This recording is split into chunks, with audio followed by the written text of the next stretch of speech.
Acabaram por se conhecer tanto que antes dos 30 anos de casados eram como um mesmo ser dividido e se sentiam pouco à vontade com a frequência com que adivinhavam sem querer o pensamento um do outro, ou pelo acidente ridículo de um se antecipar a dizer em público o que o outro ia dizer. Tinham contornado juntos as incompreensões cotidianas, os ódios instantâneos, as grosserias recíprocas e os fabulosos relâmpagos de glória da cumplicidade conjugal. Foi a época em que se amaram melhor, sem pressa e sem excessos, e ambos foram mais conscientes e gratos pelas vitórias inverossímeis contra a adversidade. A vida ainda havia de confrontá-los com outras provas mortais, sem dúvida, mas já não tinha importância, estavam na outra margem.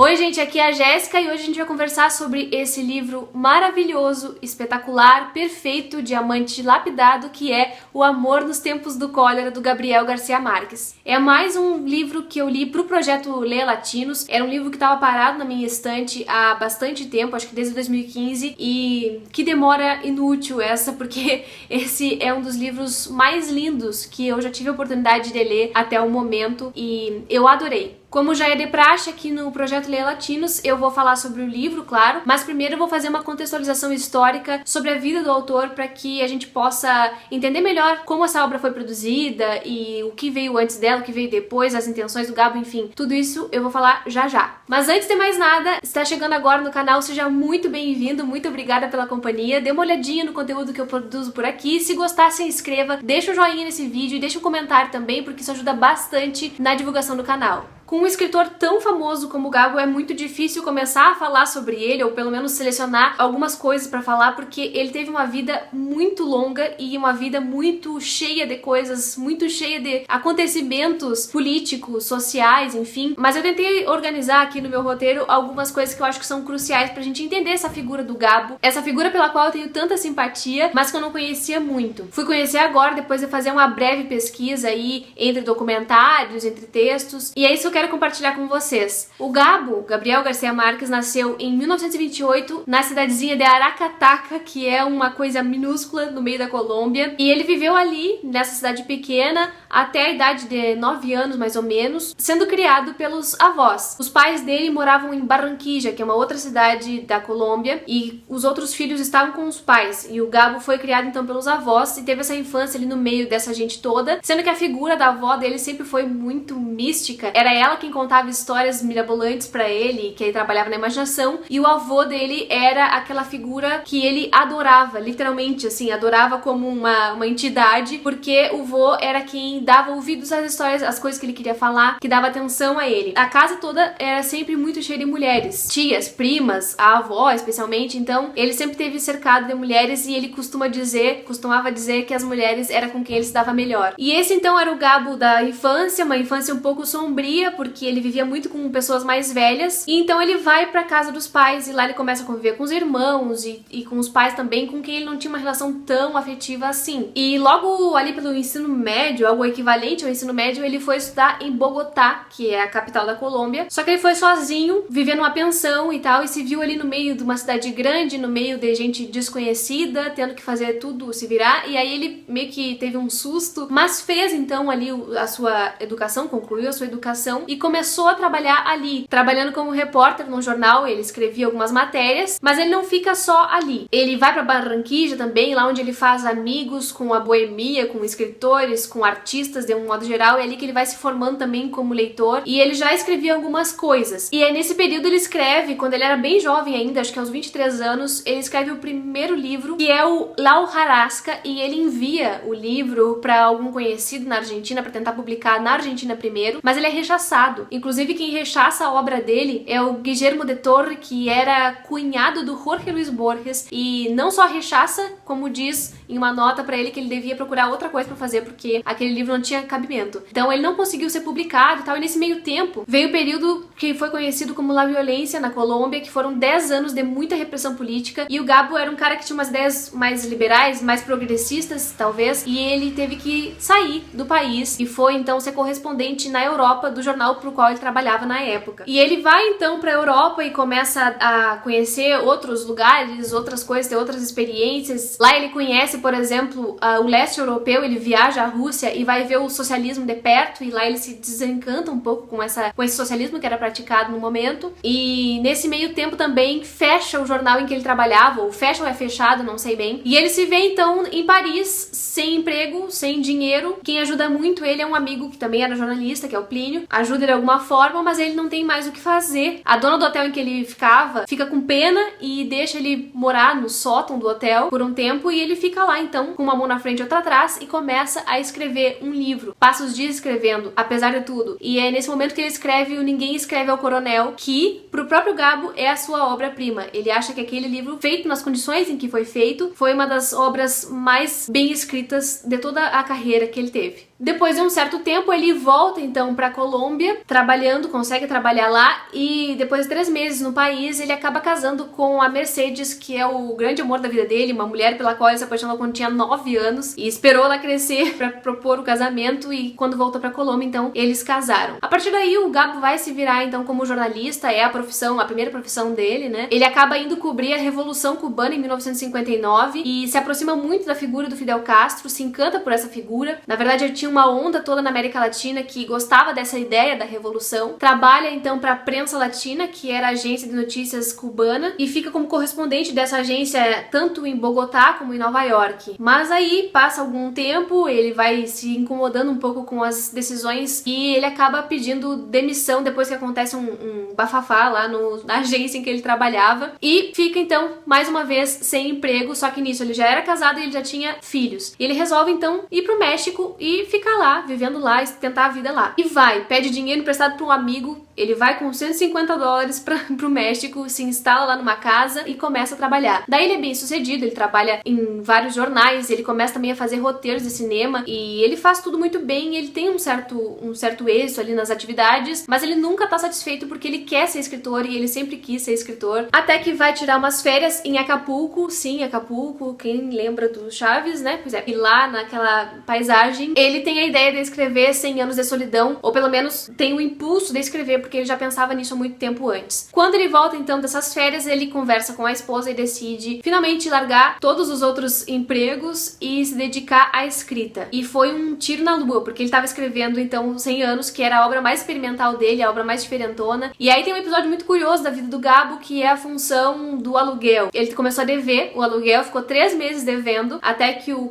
dono da casa, entrou em contato e disse: tá, e aí, tu tá me devendo, como é que vai ser? E a esposa, muito confiante na obra do Gabo, disse: não, o senhor nos dê mais 6 meses que a gente paga tudo. O cara disse: tá, então no final do 7º mês vocês me pagam? Sim, dou a palavra. E ficaram rezando pra que o Gabo terminasse a obra, vendesse e fosse um sucesso. E, gente, foi exatamente o que aconteceu. Ele lançou 100 Anos de Solidão e esse livro bombou. Foi um fenômeno de vendas. As pessoas faziam propaganda no boca a boca e foi lido pelo mundo inteiro. E aí, então, o Gabo ficou finalmente famoso por causa desse livro. Aí ele mudou de vida completamente. Ele ficou rico e ele foi passar um tempo na Espanha, e lá ele conversava muito com uma editora e ela ajudava muito na carreira. Ele foi, então, se polindo ali como uma figura pública, falando melhor, se vestindo melhor. Ele ficou rico e ele começou a viver das rendas dos livros vendidos. Isso foi um acontecimento enorme na vida dele. Logo em 1982, ele então ganha o Prêmio Nobel da Literatura, e aí a cereja do bolo, a consagração da carreira do Gabo, a consolidação dele como escritor mesmo latino-americano. Com essa influência toda que ele começou a ter por causa da figura pública que era, ele fez algumas interferências politicamente em alguns países da América Latina, ele opinava algumas coisas, inclusive fez várias interferências na relação entre Cuba e Estados Unidos. Eu acho isso muito legal. Ele se utilizou da influência dele para fazer algumas coisas interessantes, legais para esses países, especialmente para Cuba, que sofria muito, né, com os embargos que os Estados Unidos colocavam nas suas relações. Então, Gabo foi uma figura importantíssima em todos os âmbitos, na cena política latino-americana do século XX e, obviamente, na literatura. Ele escreveu mais de 22 livros e tem obras literárias e obras jornalísticas, e vendeu mais de 40 milhões de exemplares e teve os seus livros traduzidos para mais de 36 idiomas. Então, é incontestável o que esse homem fez para a literatura. Então, se eu já era apaixonada pelo Gabo antes de saber de toda essa trajetória dele, depois de começar a ler os seus livros, eu fiquei ainda mais encantada por tudo que ele faz. O primeiro livro que eu li foi Crônica de uma Morte Anunciada. Foi uma coisa espetacular, Espetacular, também um livro que a gente lê super rápido. E o segundo livro que eu li foi o 100 Anos de Solidão, e aí sim foi um arrebatamento total. Mas agora acho que já dá pra gente começar a falar sobre O Amor nos Tempos do Cólera, que é um romance bem diferente do 100 Anos de Solidão. Não tem todo aquele toque de realismo mágico que o outro tem, na verdade o outro é baseado nisso, e esse aqui é mais pé no chão. E esse livro é tão lindo, ele é tão perfeito, ele é tão leve e bom de ler, e tão um amor. Se a gente espremer o livro, acho que sai assim uns coraçõezinhos dele, de tão lindo que é realmente, que eu coloquei uma camiseta aqui, tem corações e que diz só ando vestido de amor, porque é isso que esse livro fala, é isso que esse livro traz. O amor nas mais diversas formas, nas mais diversas relações, e eu acho isso muito interessante porque o próprio Gabo disse, quando lançou esse livro, a seguinte frase icônica: "Voy a poner de moda a la felicidad". Era o que ele queria realmente. Ele escreveu esse livro depois de um período em que ele não escrevia muito, em que ele ficou meio que de greve da escrita, como se fosse uma reconciliação com a literatura. E ele conta a história aqui do Florentino Ariza e da Fermina Daza, uma história de amor que durou muito, muito tempo. Ele usou como base para essa história a própria relação dos pais dele, se eu não estou enganada. E alguns críticos costumam dizer que esse era um livro muito arriscado, porque ele é um livro com final feliz. Qual a chance disso dar certo, né? Mas deu super certo porque é o Gabo escrevendo. Ele é um novelão, ele é super cinematográfico, a descrição toda que ele faz, as pesquisas que ele fez para poder montar os cenários e montar toda a descrição, a ambientação do livro é super cinematográfica, mas é o Gabo que tá fazendo, não é qualquer um, então é óbvio que o material ficou excelente. Eu não preciso dizer muito sobre a história porque o que acontece é nas minúcias. O plot é muito pequeno, é a história de amor entre Florentino e Fermina, que começa na adolescência, depois tem uma interrupção e é retomada lá no final da vida. Então, tudo que se passa nesse meio tempo são outras histórias paralelas, histórias de amor que o Florentino tem com outras pessoas, com outras mulheres, e um retrato histórico muito forte da formação da cidade de Cartagena, da Colômbia, que era uma das cidades maiores que tinha,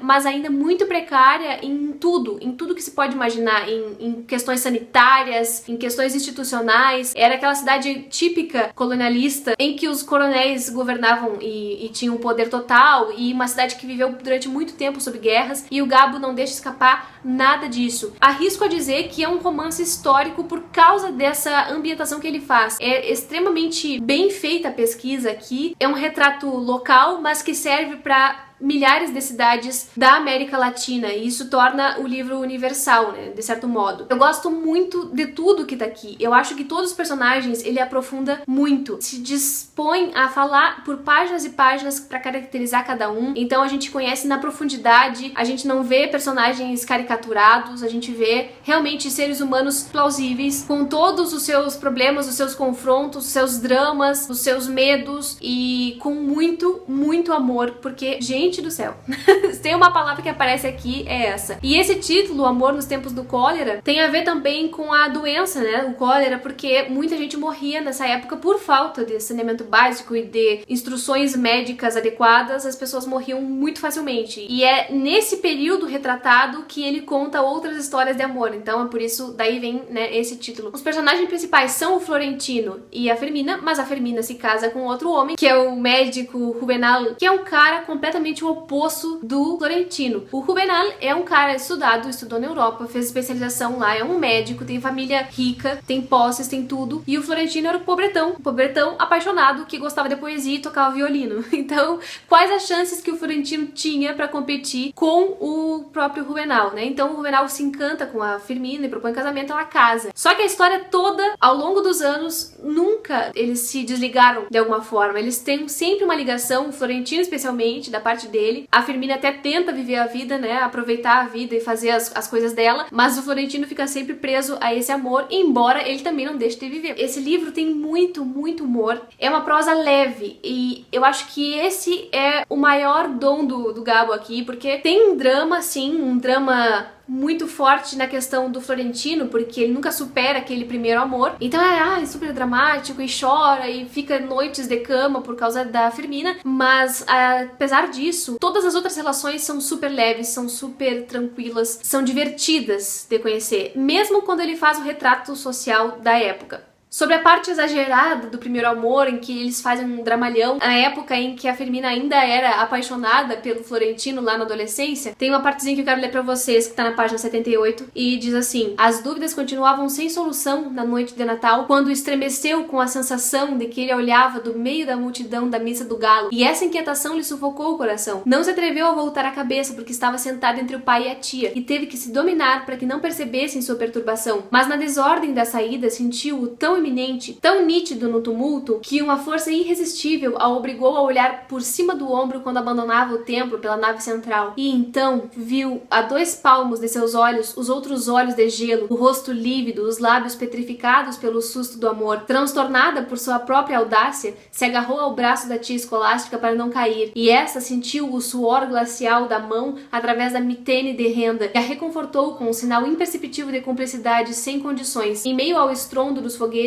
dos tambores, das lanternas coloridas nos portais e clamor das multidões sedentas de paz, Florentino Ariza vagou feito um sonâmbulo até o raiar do dia, vendo a festa através das lágrimas, aturdido pela alucinação de que era ele e não Deus que tinha nascido naquela noite. Não tem explicação pra isso aqui, não tem explicação pra isso aqui, tá? É só pra vocês sentirem o tom do Gabo. E eu poderia ficar aqui destacando vários trechos falando dos milhares de personagens que aparecem nesse livro, mas o vídeo ficaria imenso, seria 1 hora de vídeo, eu acho que não vem ao caso. Eu só quero que vocês peguem esse livro e leiam porque é muito, muito bom. Tem uma parte toda que eu acho interessante, que é da desilusão de quando o Juvenal Urbino vem de Paris de volta pra Cartagena, porque seu pai morre, e ele se instala ali então como médico. Só que quando ele tá chegando de barco, ele já vê que aquela cidade é uma decadência pura e ele tem uma baita decepção. Isso acontece muito, né? Quando a gente sai da nossa cidade e vai morar em outro lugar que é maior e mais desenvolvido economicamente falando, socialmente também, quando a gente volta, a gente sofre uma decepção enorme, e é isso que passa também aqui com o Juvenal, e tem toda uma parte descritiva ali em que ele mostra tudo o que ele tá sentindo ao ver a cidade do jeito que tá. As pessoas costumavam a ter crendices populares e usar isso como medicina em vez de confiar nos próprios médicos. Então quando ele tentava aplicar alguma coisa como médico, ninguém acreditava, ninguém queria. Enfim, e ele faz toda uma revolução na cidade porque ele tenta implementar algumas coisas de saneamento básico, algumas mudanças que são drásticas pro povo, mas que são necessárias para que eles possam continuar vivendo naquele lugar que era super, super, super insalubre. Outra coisa que eu não posso deixar de falar sobre esse livro é que todas as relações de amor, que pro Florentino Ariza é sexo, mas sexo com sentimento, são muito favoráveis às mulheres. Então isso eu acho interessante do Gabo trazer, porque não é como se as mulheres fossem submissas que só esperam, né, o homem fazer o que tiver que fazer. Não, aqui todas elas são muito empoderadas, eu diria, e elas tomam a iniciativa, não dão a menor importância pro que a sociedade fala. Ele, inclusive, faz várias críticas aqui à sociedade burguesa daquela época, da hipocrisia da sociedade, enfim. E as mulheres, eu gosto da forma como elas são representadas aqui. É tudo muito fácil, é tudo muito leve. No primeiro momento eu até me incomodei com isso, tá, mas e cadê os conflitos aqui? Cadê os problemas, as relações de poder? Mas não é isso que o Gabo quer retratar nesse livro. Ele quer mostrar essa outra parte, esse outro lado, essa outra história, que é das coisas simples, das coisas que se resolvem, das coisas que simplesmente existem pelo sentimento humano, pelas vontades humanas, e que todo mundo lida bem com isso, sabe? Que as pessoas estão bem resolvidas com isso. Eu achei muito legal da parte dele. Uma coisa que eu não posso deixar de falar sobre a escrita do Gabo é que ele trabalha tudo muito bem, em doses muito bem pensadas, inclusive na dose de ironia que ele usa, na dose de encanto, e uma pitadinha de realismo mágico que ele coloca em algumas passagens, como por exemplo, ele plantou um roseiral e o roseiral se comunica com outros roseirais e tal, num cemitério. Tem essas coisinhas assim, mas não chega nem perto da dose de realismo mágico que tem 100 anos. Então, quem não gosta de realismo mágico, não se preocupe, porque esse livro não é sobre isso. Mas tem algumas coisas bonitas que ele coloca no meio do caminho. Além disso, a linguagem, eu gosto de como é fácil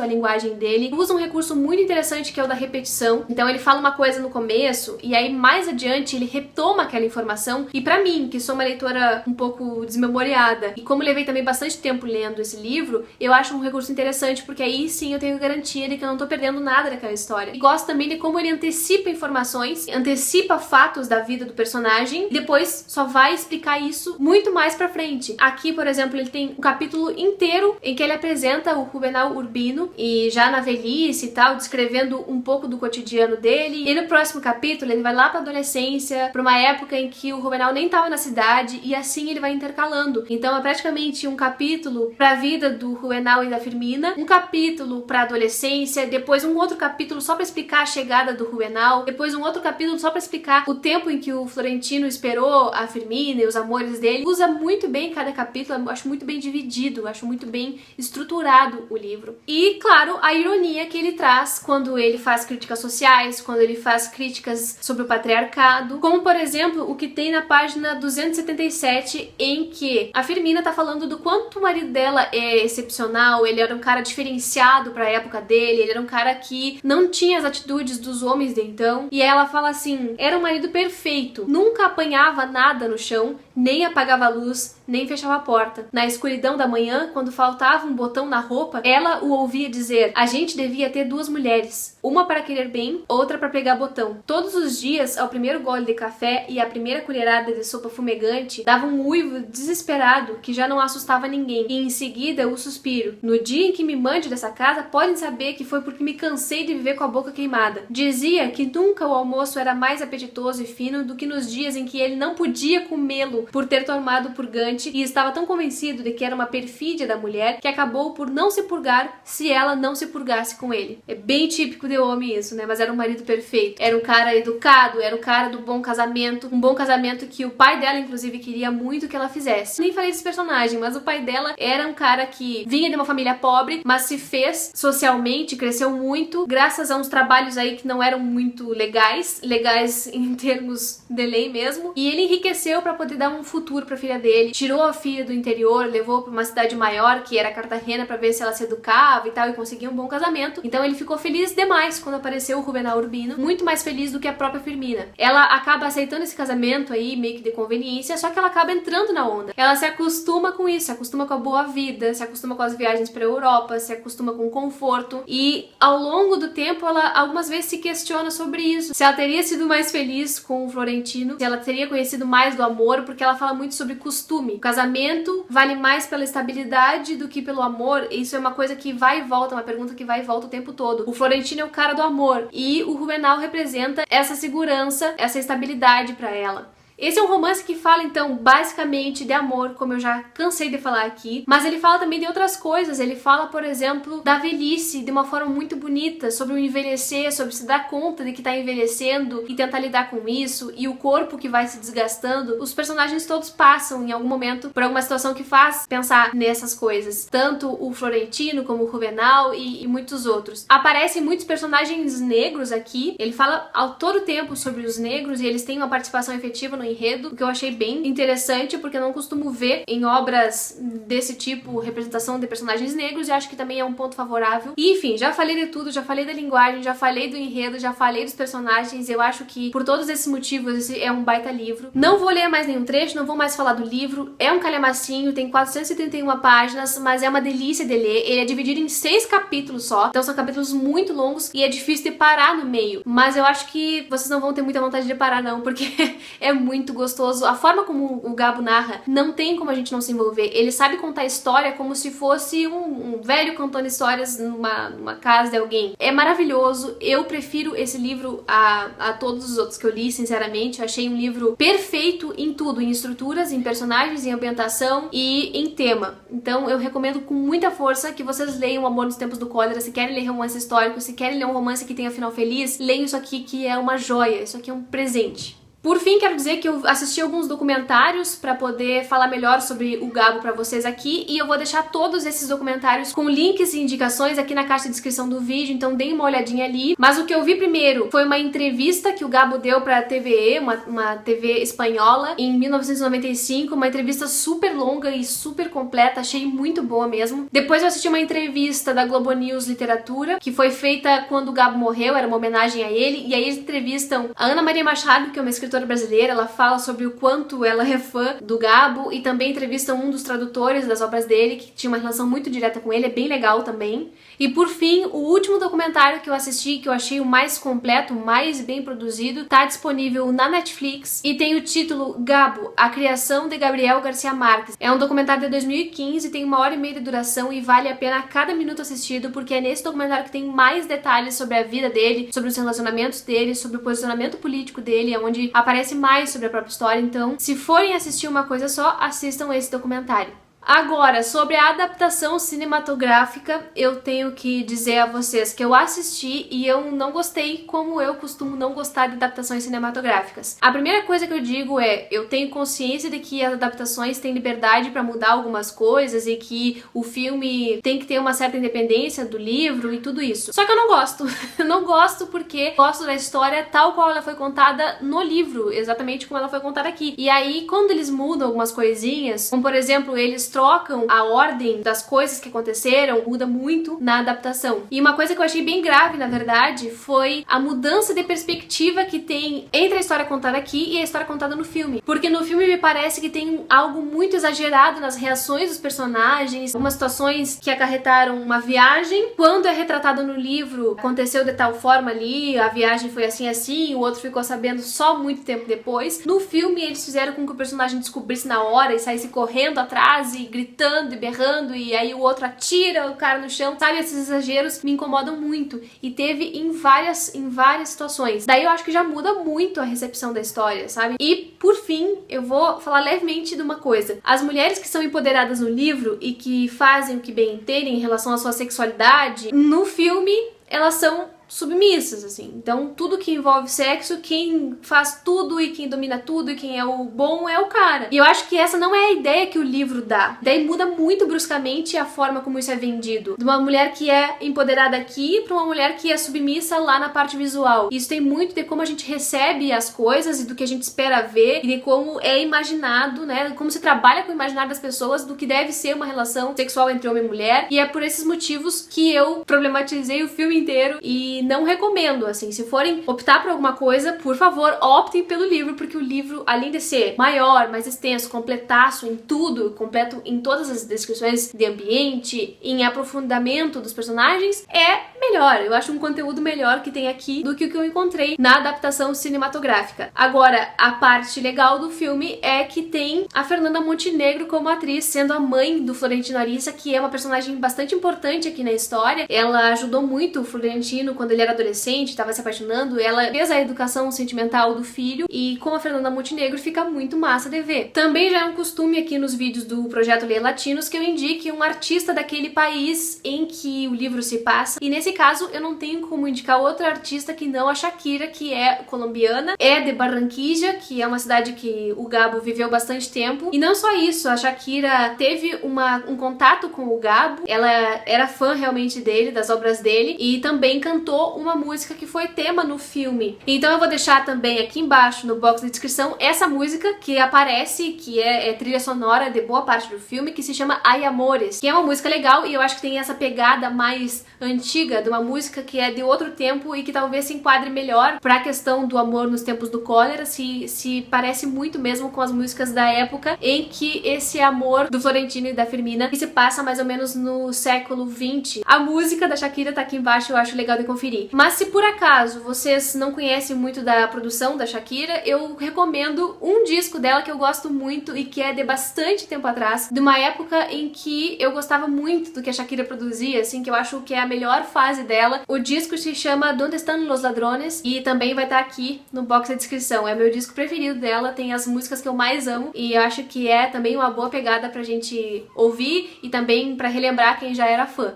Então é isso, gente, eu espero que vocês tenham gostado desse vídeo e que não tenham se importado com o tamanho dele. Eu sei que ficou enorme, mas é o tipo de vídeo que eu sinto necessidade de fazer quando eu encontro uma obra desse nível. Foi assim com A Casa dos Espíritos, da Isabel Allende, aliás, quem não viu vai estar aqui no card, e agora é assim também com O Amor nos Tempos do Cólera, porque são obras-primas, são obras que, se eu tivesse que indicar somente duas obras latino-americanas, ou então somente duas obras mesmo da literatura, eu indicaria, sem pestanejar, A Casa dos Espíritos e O Amor nos Tempos do Cólera, porque estas duas não têm nenhum defeito. Não tem nenhum defeito, foram as melhores leituras que eu já fiz esse ano. Comentem então aqui embaixo se vocês já leram alguma coisa do Gabo, se vocês gostam da escrita dele, se vocês ficaram com vontade de ler. Eu vou deixar no box da descrição também os links da Amazon para vocês comprarem o livro caso tenham interesse. E se vocês utilizarem o meu link, vocês me dão uma pequena comissão e isso me ajuda bastante. Muito obrigada pela companhia até o final do vídeo e a gente se vê no próximo.